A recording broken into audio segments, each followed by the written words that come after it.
नमस्कार मित्रमैत्रिणींनो, आपल्या आजच्या सुंदर कथेचं नाव आहे सेल्फ डिक्लेअर्ड. कथा वाचनास सुरुवात करण्यापूर्वी माझी तुम्हाला विनंती आहे की व्हिडिओ शेवटपर्यंत बघावा आणि या सुंदर कथेचा आस्वाद घ्यावा. अनन्या येणार आहे हे समजताच स्वाती फार खुश होऊन गेली होती. त्यात भेटण्याचा आनंद जितका होता त्याहून जास्त आनंद होता तो आपली प्रगती बघितल्यावर तिची रिॲक्शन कशी असेल याचा. आपल्यावर जळेल का ती? कधी चांगली साडी, चांगला ड्रेस घातलेला दिसला की म्हणायची, किती छान दिसतेस, मी जळते तुझ्यावर.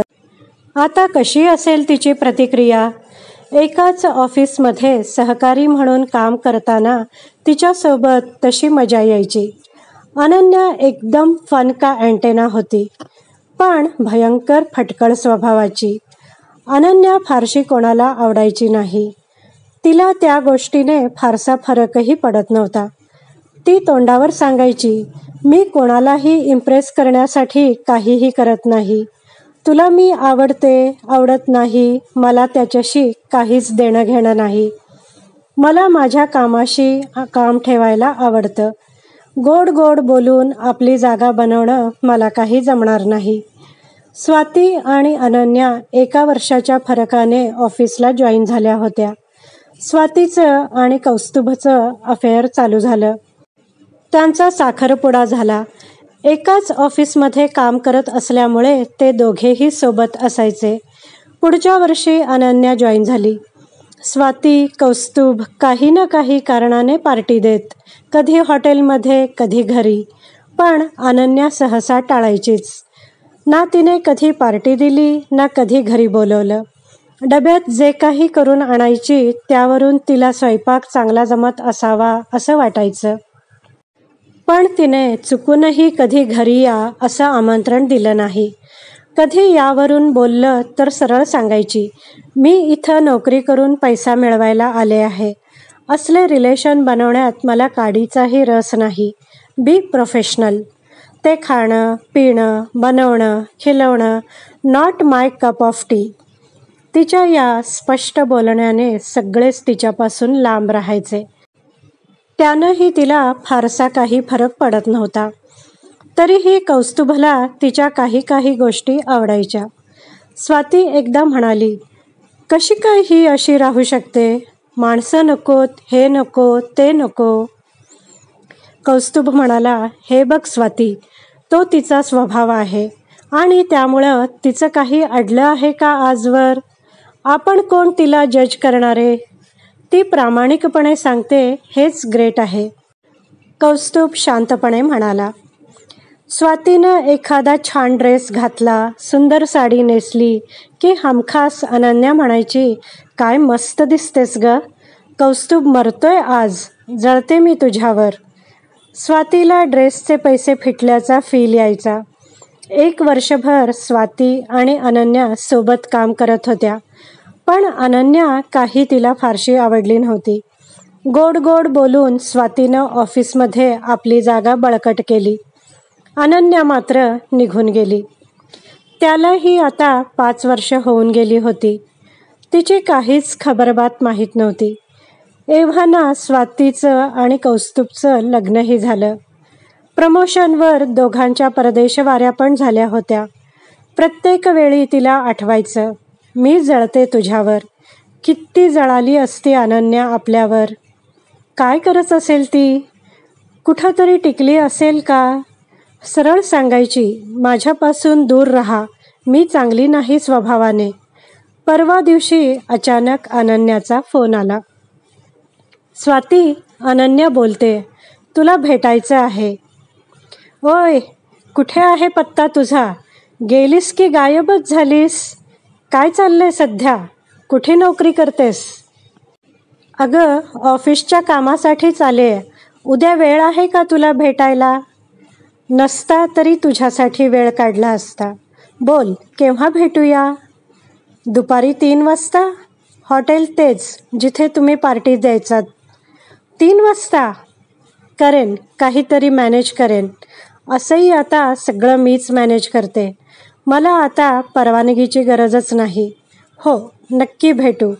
त्यातल्या त्यात तिने आपला टेंभा मिरवून घेतला. डन. इतकं बोलून स्वातीनं फोन ठेवला. थोड्याच वेळात कौस्तुभचा फोन आला. स्वाती, एक गुड न्यूज आहे. आपण भरलेलं टेंडर जवळपास पास झालं आहे आणि एक मीटिंग फिक्स केली आहे. दुपारी 3 वाजता हॉटेल आउटलुक. तुला जावं लागेल. मी माझ्या अपॉइंटमेंट्स बघतो. मॅनेज करेन, पण तू वेळेत पोहोच. ओ गॉड, जरा आधी का नाही सांगितलंस? 10 मिनिटामागे अनन्याचा फोन आला होता. ती येते आहे दुपारी 3 वाजता आउटलुकमध्येच भेटायला. बोलवलं आहे तिने आपल्याला. काय? अनन्या? अरे, हिला पण आत्ताच यायचं होतं. मीही भेटलो असतो. काय करते ती आता? ते नाही झालं बोलणं. मी तिला सांगते नंतर भेटू. पण मला मुद्दाम भेटायचं आहे त्या जळकीला. तिला दाखवायचं आहे मी कुठं पोचले माणसं सांभाळून आणि तू कुठे राहिलीस. मी जळते तुझ्यावर असं म्हणत. तू अजूनही विसरली नाहीस? कौस्तुभने हसत विचारलं. होय, फार कॉम्पिटिशन करायची माझ्याशी. सेल्फ डिक्लेअर्ड कॉम्पिटिटर होती माझी. मोठ्यांदा हसत स्वाती म्हणाली. जाऊ दे, कळवत नाही तिला. उद्या तिथेच कॉन्ट्रॅक्ट साईन करूया, तिच्या समोरच. दुसऱ्या दिवशी सारी तयारी करून स्वाती आउटलुकमध्ये पोहोचली. कौस्तुभ पण जॉईन झाला. कॉन्ट्रॅक्ट साईन झालं. 3चे 4 वाजले तरीही अनन्या आली नव्हती. आता सलील पार्थसारथी ह्या भारदस्त माणसाला निरोप देऊन अनन्याची वाट पाहावी लागणार होती. साला इतका प्लॅन केला होता तिला डाऊन करायचा. आता हा बाबा पण जाईल. हा असतानाच ती जर आली असती तर तिला आपला रुबाब समजला असता. तुम्ही कोणाची वाट पाहत आहात का? सलील पार्थसारथीने विचारलं. होय, आमची एक जुनी कलीग आहे. ती भेटणार होती इथं, कौस्तुभ म्हणाला. स्वातीची जरा जास्तच इच्छा होती तिला भेटायची. तिची सेल्फ डिक्लेअर्ड कॉम्पिटिटर होती ती एकेकाळी. Kaustubh, what is this? ती आली आणि ऐकलं तिने तर. आणि अशा पहिल्यांदाच भेटणाऱ्या माणसाला काय सांगतोस हे? काय वाटेल त्यांना? स्वाती कुजबुजली. असं काही नाही सर. ती तेव्हा नेहमी म्हणायची की मी जळते तुझ्यावर, म्हणून हा चिडवायचा मला. सावरून घेत स्वाती म्हणाली. ओह, व्हेरी स्ट्रेंज. ती स्वतः असं म्हणायची? हो, म्हणून तर आम्हा सर्वांना वाटायचं ती जळकी आहे, कौस्तुभ हसत म्हणाला. नो नो, असं काही नसतं मॅडम. माझा अनुभव सांगतो मी. जी माणसं असं स्वतः सांगतात की मी वाईट आहे, मी जळतो, मी खडूस आहे, ती माणसं कधीही तशी नसतात. जी माणसं स्वतःच्या तोंडाने मी लो प्रोफाईल आहे, डाऊन टू अर्थ आहे असं सांगतात, ती अजिबात तशी नसतात.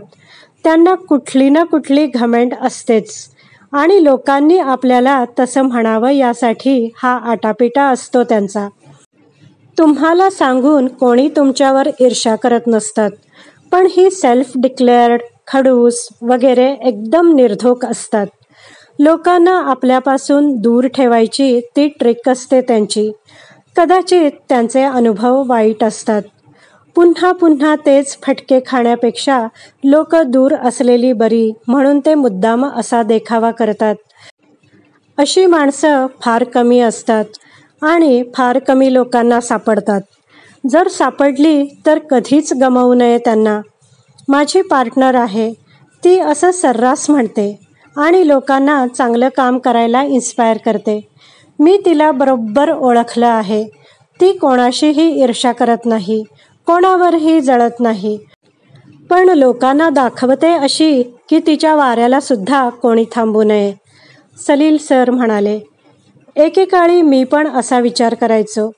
तिनं सुधारलं मला. म्हणायची, बायकांसारखे कुचकट विचार करू नका. कोणालाही तुमच्यावर जळायला वेळ नसतो. जगाच्या पसाऱ्यात इतके फडतूस असता तुम्ही की कोणी बघणार सुद्धा नाही तुमच्याकडं. वेल, मी निघतो आता. मला उशीर होतो आहे. येतो मी. ते गेले आणि 5च मिनिटात अनन्या आली. सॉरी, मलाही एक मीटिंग होती आणि तीच लांबल्यामुळे मलाही वेळ झाला आणि मी 5च मिनिटात निघणार आहे. पुन्हा आले की नक्की भेटेन. अगं काय तू, 5 वर्ष झाली भेटून. मुद्दाम वेळ काढून आले मी भेटायला तुला. कितीतरी बोलायचं आहे. तू नशिबाने सापडलीस परत, स्वाती म्हणाली. अजून पण मी जळते तुझ्यावर. किती छान दिसते आहेस. कौस्तुभ सर मरतात आज. सर अजूनही 5 वर्षांपूर्वी जसं होता तसंच दिसता हां. चल, फार वेळ झाला आहे. पुन्हा भेटू. बाय. ती गेली पण. ती जाताना एक कार्ड पडलं. ती गेल्यावर कौस्तुभनं ते कार्ड उचललं. ते वाचून तो उडालाच. त्यावर नाव होतं अनन्या अँड सलील पार्थसारथी. माणूस ओळखायला अवघड असतो हेच खरं. कधीही त्याच्या बाह्यरूपाला, बोलण्याला भुलू नये.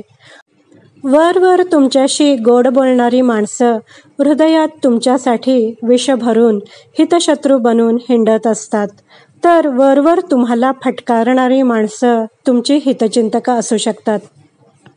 मित्रमैत्रिणींनो, आशा करते की ही कथा तुम्हाला आवडली असेल. या सुंदर कथेचं सर्व श्रेय लेखकालाच आहे. कथा आवडली असल्यास व्हिडिओला लाईक करा, शेअर करा, कमेंट करा. माझ्या चॅनलला सबस्क्राईब करा. व्हिडिओ पाहिल्याबद्दल धन्यवाद.